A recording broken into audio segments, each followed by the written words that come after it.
This episode brought to you by ExpressVPN, the best VPN there is. Take back your online privacy today.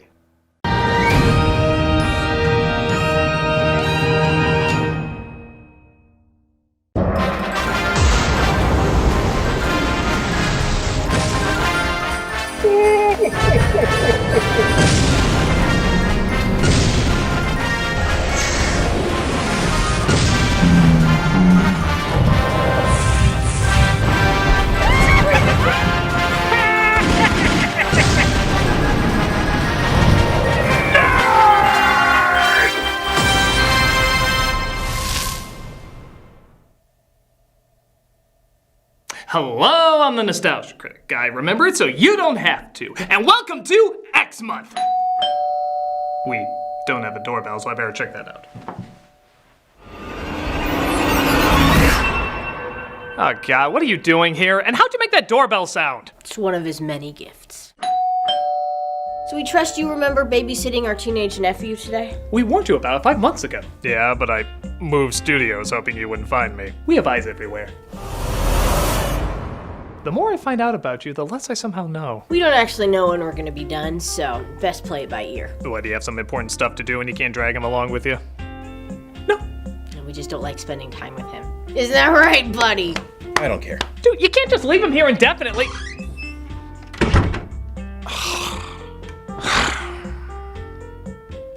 So, what do you like? I don't care. Is the following routine just gonna be you answering I don't care to every question? I don't care. Well, if I know modern parenting, just putting a screen in front of you is the best way to raise you. So 2 screens must be better. You just play on your phone while I watch the first X-Men movie. X-Men? You mean like the Marvel comics? Yeah? I love Marvel comics. Yeah? What do you think about the Marvel movies? They're amazing. They're like the comics come to life. Oh my God. Well, you're gonna love this movie then. Yeah? When this film came out, every X-Men fan went nuts. So this is a really great and faithful Marvel adaptation. That's what everyone said at the time. And seeing how that was almost 20 years ago, and the landscape for comic book movies has barely changed at all, I think we're both in for a lot of surprises.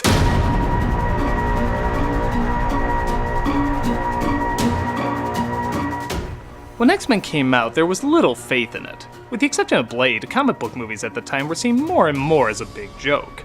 Ever since Batman and Robin left a bad mark in everybody's rubber anuses, comic book flicks were shown very little dignity and even less ticket sales. So when the loud and bombastic yet still poignant and challenging X-Men comic was given the big screen treatment, it was not given much of a budget, or even much credibility. Even the trailer has sort of a B-movie sci-fi channel feel to it. It looked pretty corny.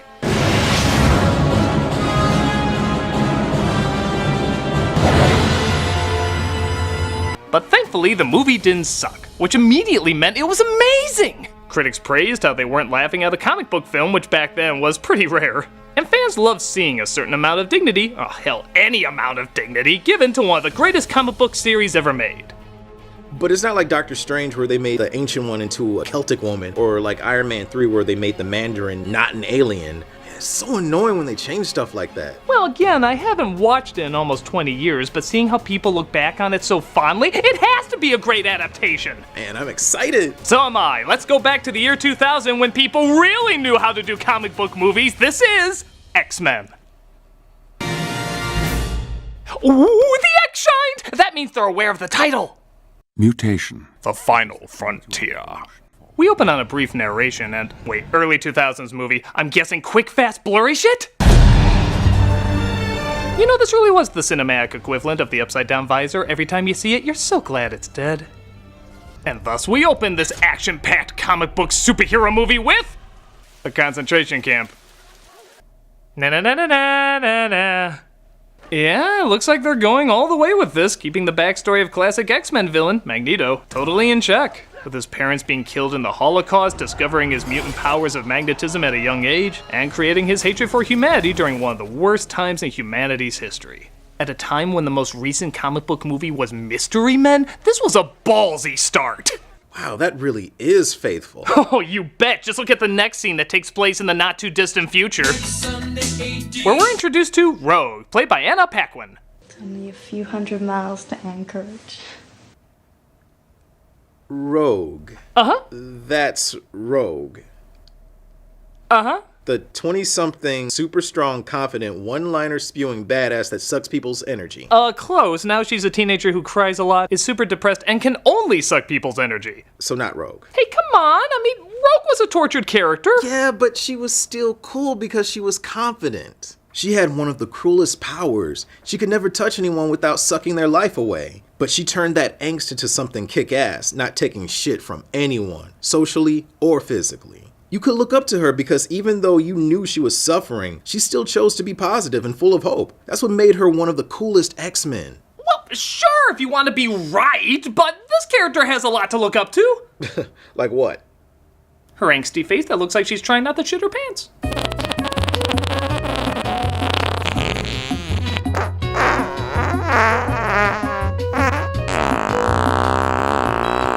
Now that's something I can be inspired by! See, she's inspiring me already. Okay, in all fairness, Rogue's not a bad character here. She still has depth and is acted very well, it's just not Rogue. As the film continues, though, we get more faithful interpretations like Charles Xavier, played by Patrick Stewart, Jean Grey, played by Famke Janssen, and Senator Kelly, played by George Costanza's boss. Are mutants dangerous? I propose a poem about Susan's death. This senator thinks the evolution of humans, or mutants as they're called, are a growing threat because their heightened powers are becoming more frequent and powerful.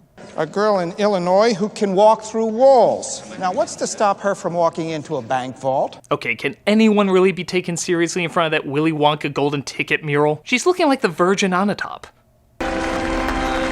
But Xavier sees Kaiser Sose, Magneto, walking away. He's played by Ian McKellen. What are you doing here? Why do you ask questions to which you already know the answers? And which one of us is talking right now? I confuse us both a lot. You're sneaking around in here, Charles. Whatever are you looking for? Well, if you're looking for mental images in my head, take a gander at this. There's plenty more gay Middle-earth porn where that came from. This baby's loaded with them. I'm goddamn Gandalf. Meanwhile, Rogue's powers drain the life out of her boyfriend. Or he just found out he signed on to 3 Resident Evil movies. As she leaves her home in the south and runs away to northern Alberta? Christ, to hitchhike that far, you need the thumbs of Uma Thurman from Even Cowgirls Get the Blues. I thought you said you were going to take me as far as Laughlin City. This is Laughlin City. What was even her plan? Take the absolute zilch money she had and Jack Dawson the world on a drawing in a dream? If she could fly, that'd make more sense. Yeah, we know what you think. Well, maybe this cage fight bar can further her travels. All my years, I've never seen anything like that. He can sing, he can dance, he can host the Oscars, yet somehow he's still a credible badass. This is for Kate Leopold. This is for Pan. This is for not getting Russell Crowe to drop out of Les Mis. If you're still disappointed they didn't do Rogue right, check out this introduction. Damn.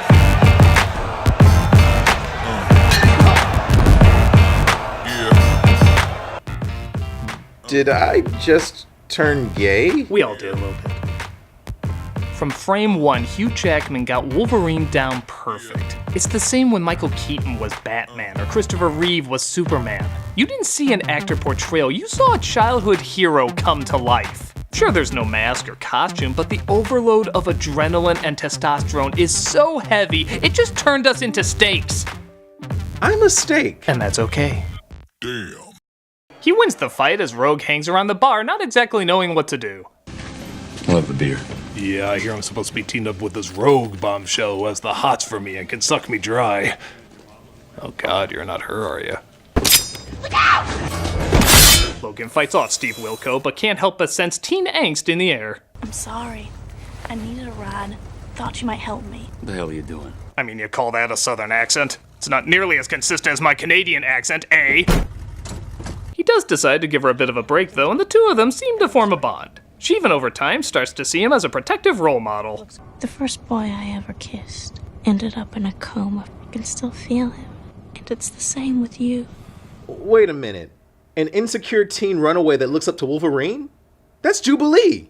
No, it's, totally Rogue. It's Jubilee, man. Now that's 2 characters I'm never gonna see done right. No, that they have her in the movies, like, there, and in the 80s somehow. Okay, look, clearly they wanted to do like what they did in the cartoon, with the young newcomer being introduced to the team, serving as the audience. But it's Wolverine who's focused on when the X-Men are introduced. Well, that's not, but yeah.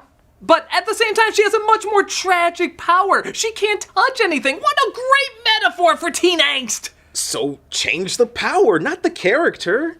They could have replaced her with Jubilee and made her powers blow up everything she touches, so she still couldn't make contact with anybody. In fact, Kitty Pryde has a cameo in this, and she's a teenager that can disappear through walls. Not being seen is a far better metaphor for teen angst. You could have done either of those faithfully and then save Rogue for another movie, where she can be older, badass, and fly. Now, you listen here, young man. I will not have you badmouth what me and my college friends chose to ignore. Whatever. I'm gonna go back to playing Tinder Fortnite. Wait, you're gonna miss one of the greatest rivalries ever! You see, after a tree falls in front of him, he suddenly smells spear gum in the air.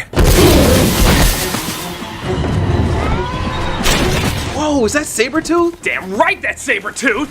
One of the greatest rivalries of all time is Wolverine and Sabretooth. It's been going on for years in the comics, cartoons, games. It's a classic feud. And now we're gonna see it explored here in the movie. Or he runs away like a bitch. Hey, give them time, give them time. They have a lot of other characters to establish. Establish and ruin. I don't like you. Well, after that quote-unquote battle, Wolverine has a much more terrifying nightmare to face. Waking up without his clothes and being back in school, while also being cast in Australia. Good morning, Logan. Bye, Professor. Bye, Kitty. I look forward to you being recasted twice. So Wolverine is introduced to Xavier and the X-Men who saved him. Cyclops, played by James Marsden, and Storm, played by Halle Berry. What is up with that wig? It looks awful. Doesn't look that bad. She looks like Gothica Queen of Dragons. Okay, look here. If you keep laughing like that, you're gonna miss the incredible romance that Rogue has. Oh, wait, she meets Gambit? I'm Bobby. Iceman is her love interest? Well, technically, it's Ice Boy. What the hell? They're one of the coolest couples in comic history, and you totally could have made Gambit a teenager. With how rebellious he is, that would have worked fine. I thought you were an X-Men fan. I am! Then how are you okay with this? Look, you weren't there, man. We grew up with Shaq as Steel. Steel! So Xavier shows Logan that he runs a school for young mutants, and admittedly it is a little weird that Rogue is just immediately tossed in a class. Oh, you're a runaway who just had your life threatened? Get to history class! Don't you even want to call my parents? History class! Welcome to Mutant High. Aw, it's a nice sculpture of dog shit. It looks even more realistic when it starts to melt. But the school is merely our public face. The lower levels, however, are an entirely different matter.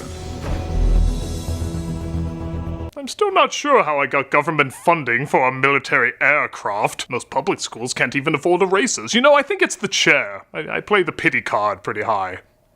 Meanwhile, looks like Senator Kelly is off to greet more fans, but his helicopter is hijacked by Magneto's goons. A mutant named Toe, played by Ray Park, and a shapeshifter named Mystique, played by Rebecca Romaine.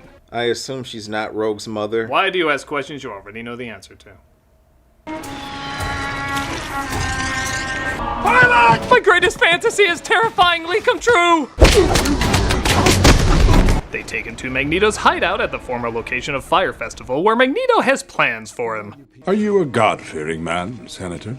That's such a strange phrase. I'm a Gods and Monsters fan myself. In one of the film's more brilliant additions, Magneto makes a machine that's sort of a gay convergence reversal where a person is transformed into a mutant. What do you intend to do to me? Let's just say God works too slowly. I'm going to pray your humanity away. The only downside? Christ, that is such a boring looking effect. If I was to tell you a giant beam encases you and transforms you into something else, you'd be excited to see that. This just looks like Gozer's fishing net. It's actually making me miss sky portals. Sky portals! Meanwhile, Wolverine and Jean get to know each other better. Where's your room? With Scott down the hall. Was that your gift, putting up with that guy? I mean, he hasn't had a line yet, but the comic says we hate each other. I can move things with my mind. Really? What kinds of things? I also do amazing things with my thighs. But Logan dares her to read his mind. So read my mind. I'd rather not. She refuses, and then immediately does it. What, did he mentally convince her and we couldn't hear it? Read my mind. I'd rather not. Please, please, please, please, please, please. What do you see? Scott. Look, I thought of him naked once. Oh.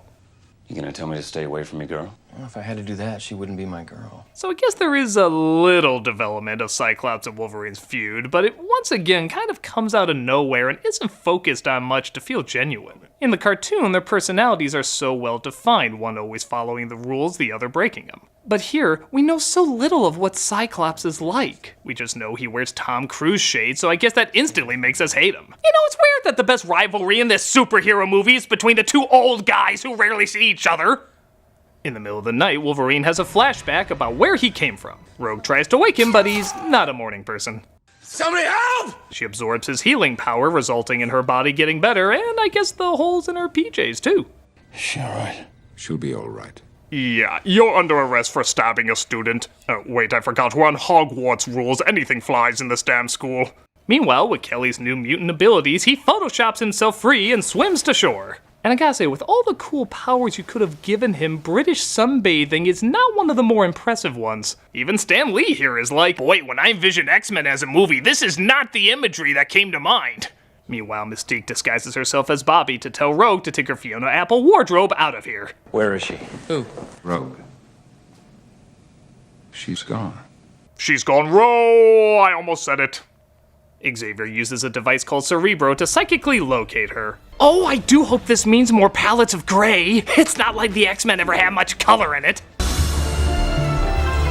He locates her, and Wolverine decides to steal Cyclops' bike to find her.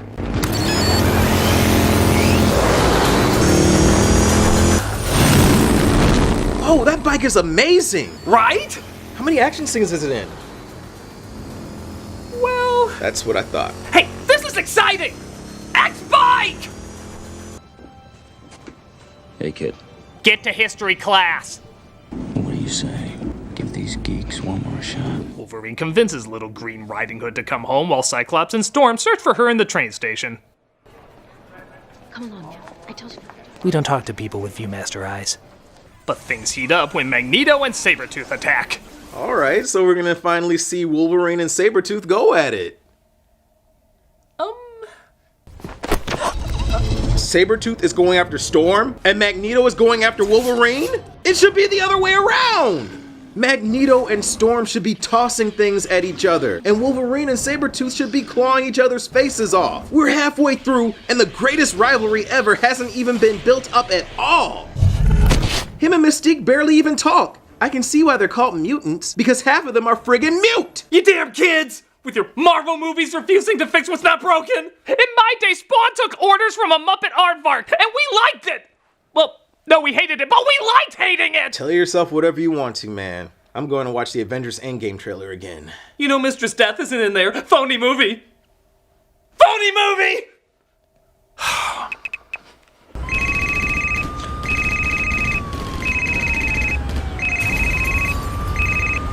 Hello? Where are you? Well, where are any of us, really? Look, you need to come here and collect your kid. He's an absolute menace. Really? What did he do? He's not liking the X-Men movie. Oh, no. Oh, yes. You come here and pick him up ASAP. Well, that's gonna be pretty tricky, Critic, because I fell asleep chasing a puppy who swallowed government secrets. You pick him up! Fine, God. Just be there at 5 and I'll come get him. But the movie will be over by then. There's more important things than movies, Critic, like finding a cure for an STD that you yourself created. Fine, just be here at 5. Good. Oh, by the way, do you know of anyone who can cure an STD that you eat? Come, darling, there's so many more prostitutes to bring back to life.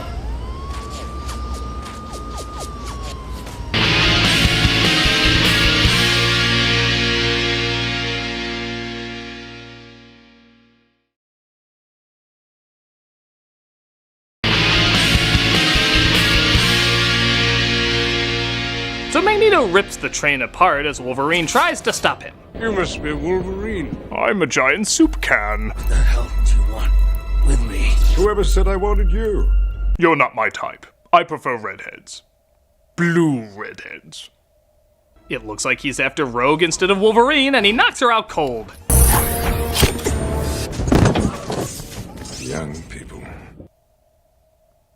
Always tried to run away from needles being thrown at them. What a weird line. The cops tried to stop them, but...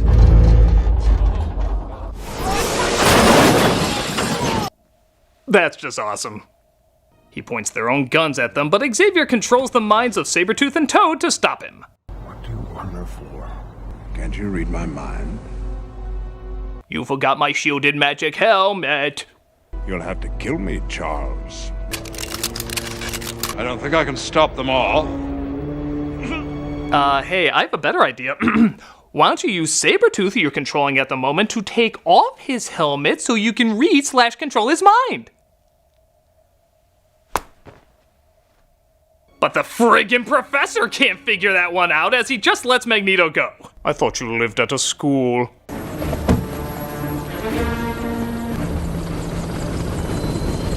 Just be sure you bring her back in time for history class. Just as the X-Men are about to go looking for him, they get an unexpected visitor. Can I interest you in Bigot Scout cookies? Well, I'm not saying I'm enjoying this. I'm relishing it. So Xavier reads his mind to reveal what we already know, so it's pointless to show again, as Storm tries to comfort Senator Jelly Donut. I'm here. Don't want to be alone. All right. You know, even Storm kind of sucks. Yeah, even back then I thought that. I mean, Halle Berry can turn in some great performances, but she's not really an image of commanding strength. You look at Storm and you see a goddess of lightning, a presence that demands authority. This Storm acts like a nervous high school counselor on her first day. You hate normal people. I suppose I'm afraid of them. Can you imagine if one of the guards from Black Panther played that role? That would be awesome. But then we wouldn't have Halle Berry's amazing African accent. Logan, you can't do this alone. Hang on to something. Help us. Fight with us. Where are you going? Has brown hair? Am I allowed to say that sucks? You are. It sucks. Hard. So the Senator turns into a melting sperm as his body rejects the mutation. Xavier tries to use Cerebro to find Rogue, but it looks like Mystique infected the machine. Using, oh no, green goo! That's always bad in movies! Xavier is knocked out, and after, let's see, 2 sentences of Cyclops talking to Xavier in the entire movie, we suddenly get a monologue about how close they are. You can still hear me, can't you? You've taught me everything in my life that is ever worth knowing. That if anything happens, I'll take care of them. Aw, they cut away before he sang to him. I've been dreaming of a true love's kiss. But Jean uses Cerebro to locate them as Magneto readies his, oh god, G.I. Joe bomb! Batteries aren't included! Magnificent, isn't she? Are you going to kill me? Yes.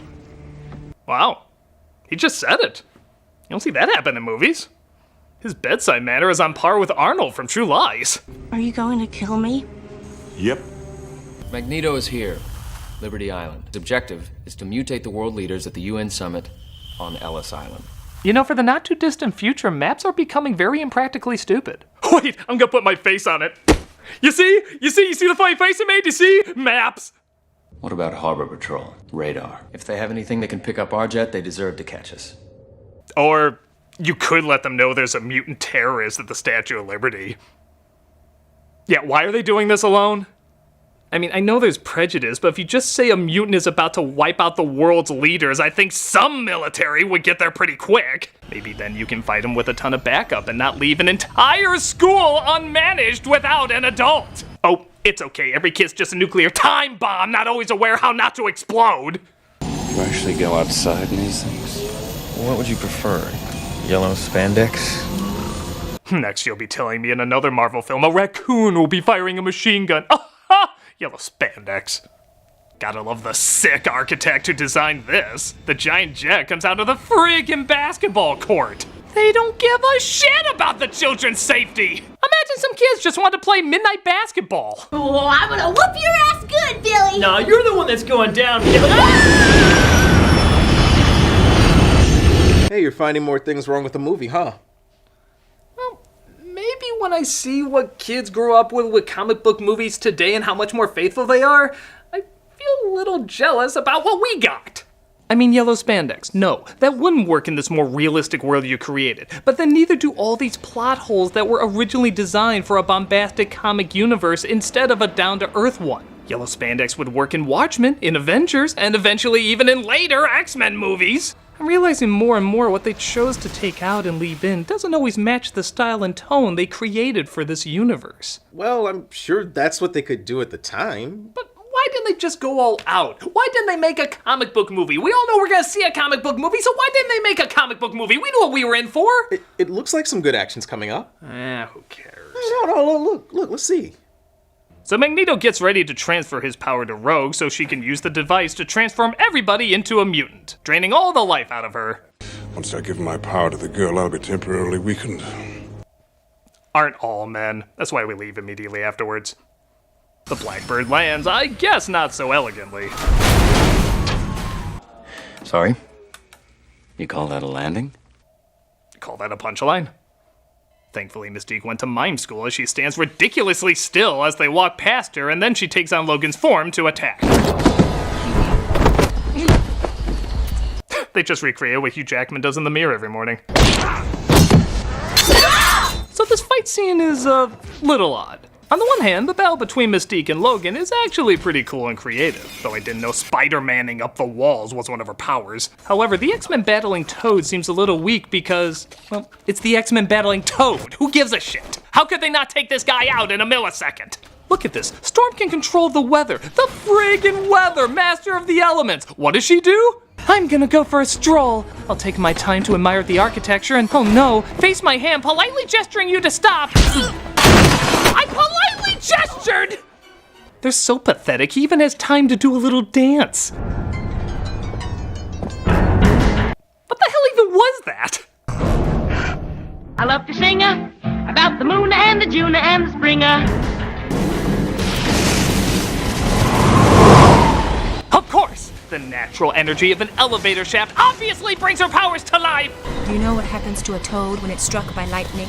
The same thing that happens to everything else. Oh my god, I'm dying on that! I said lines by George Lucas that have more charm! Lucas! Come on, we have to regroup. The other one ain't far away. Well, gee, seeing how these two characters haven't been together for a while, I wonder if one of them... You're not part of the group. At least I really hope so. Okay, we're good. They make it to the statue, but Magneto uses his powers to make them act backwards and captures them. Wolverine uses his claws to break free, though, and we have the, most epically built-up fight ever.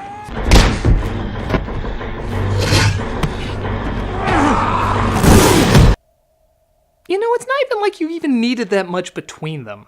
Just an occasional line here or there, an angry glare. You know, like in Waterworld, or Die Hard, or Total Recall. Just a little interaction to build up the hatred between them, and we get none of that. One of the coolest comic book rivalries ever, reduced down to just two guys hitting each other. Big friggin' whoop. Oh, come on, the fight's not that bad. Even that's kinda lame. It's a battle on top of the Statue of friggin' Liberty, yet it looks like a stage set from the movie Chicago. I mean, look at this dated ass effect.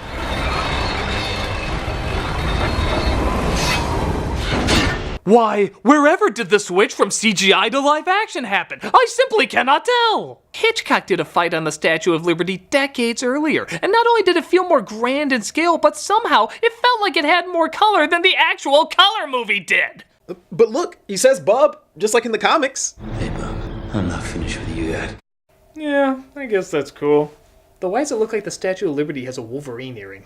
And look, after Storm warp whistles him to the top, we still have to see that radioactive 8-drop soup effect almost consume the city. But it ends on a nice note. Look! A figurative and literal touching scene where Logan gives his power to save Rogue. Come on, kid. You don't want to miss history class. But look, it's nice. It almost kills him, so he was willing to sacrifice himself for her. I guess. Actually, Jesus, this poor guy spends half the movie friggin' passed out. Narcoleptics have their eyes open more than him. So Magneto is arrested, and Mystique somehow survives 3 knives to the chest. Yeah, nobody dies in these movies, and somehow everybody dies in these movies. And she takes over the identity of Senator Kelly. Mystique. Son of a bitch. Okay, if that eye thing was on screen for a frame and they paused it at just the right moment, I could see maybe people not catching on to it. But look how long it goes after. From many parents' rights groups. How did everybody miss that? Senator, there's concerns you're turning into Jar Jar Binks. That's absurd. Oh, I mean, At least Misa not a mutant, ha ha ha! Actually, Binks is worse. Okay, got it. Everyone manages to heal up, and Xavier gives Logan the location of where he might find some answers about his past. So he's off, but not before saying goodbye to Rogue. I kinda like it. It reminds me of how I almost died. I don't want you to go. I'll be back for this. No, I gotta take a leak, and I hate wearing it in the bathroom. Just hold on to it before I leave you forever. Finally, we see the only real rivals in this movie sequel bait the hell out of this series. Doesn't it ever wake you in the middle of the night? The feeling that someday they will pass that foolish law and come for you. Well, it's American politics, and nothing ever gets accomplished, so probably not. The war is still coming, Charles, and I intend to fight it. And I will always be there. Old friend. Unless I die a couple times and/or wipe out all mutants off the face of the earth, but you know, these movies are pretty consistent. I can't see that happening. They exit via giant condom, and I guess the most authentic X-Men movie has finally wrapped up. Wow. You know, you were totally right. When you compare it to comic book movies today, this isn't nearly as impressive as I remember it. Well, it's okay. Yeah? How? As an adaptation, it doesn't have the color, imagination, or depth of characters. As a standalone movie, it's kind of bland with a ton of plot holes. Apparently there was 15 minutes cut from it, and it really shows. It just kind of feels like we go from scene to scene with no big emotional impact ever being made. Well, okay, I guess that's all true, but look at it this way. When it came out, nobody took comic book movies seriously, mostly because they followed the source material even less than this film did. So attempting to be taken seriously talking about prejudice while also trying to be somewhat faithful to a source nobody took seriously was kind of risky. It had to take baby steps, find a middle ground so that future comic book movies could take more chances and risk higher budgets. Sure, the movie's just okay, but being okay back then is what led other comic book movies to being great today. Even if it didn't leave as great a story as you remember, it still left a great impact for comic book movies to follow. Guess that is a good point. You know, we actually learned a lot with the different comic book movies we grew up with. Yeah, I guess we did. I'll be your aunt and uncle. You know, this was actually a much better experience than I thought it was gonna be. I pity the fool that kidnaps my son. Dad! Your dad's Mr. T? There he is. There's the guy that kidnapped your son. It certainly wasn't us, because we're saying it certainly wasn't us. That is a foolproof argument. Come here, sucker. I'm gonna kick your ass. Eat my cereal. I pity the fool that don't eat school. He's a nostalgia critic and he remembers it, but probably not for long. Yeah, this is your ass, and this is your ass on Mr. T. Any questions, fool? Here's the answer. Get to history class!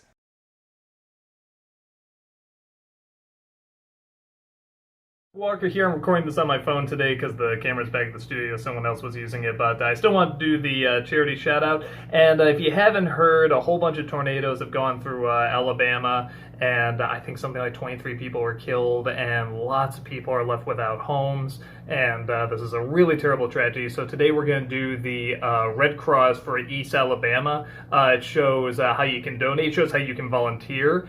It's a really, really wonderful site, and I mean, Red Cross is great. They always do wonderful work, but yeah, definitely so many people have lost so much, so definitely go donate, check them out, maybe even volunteer, because there's a lot of people that need help. Thank you so much.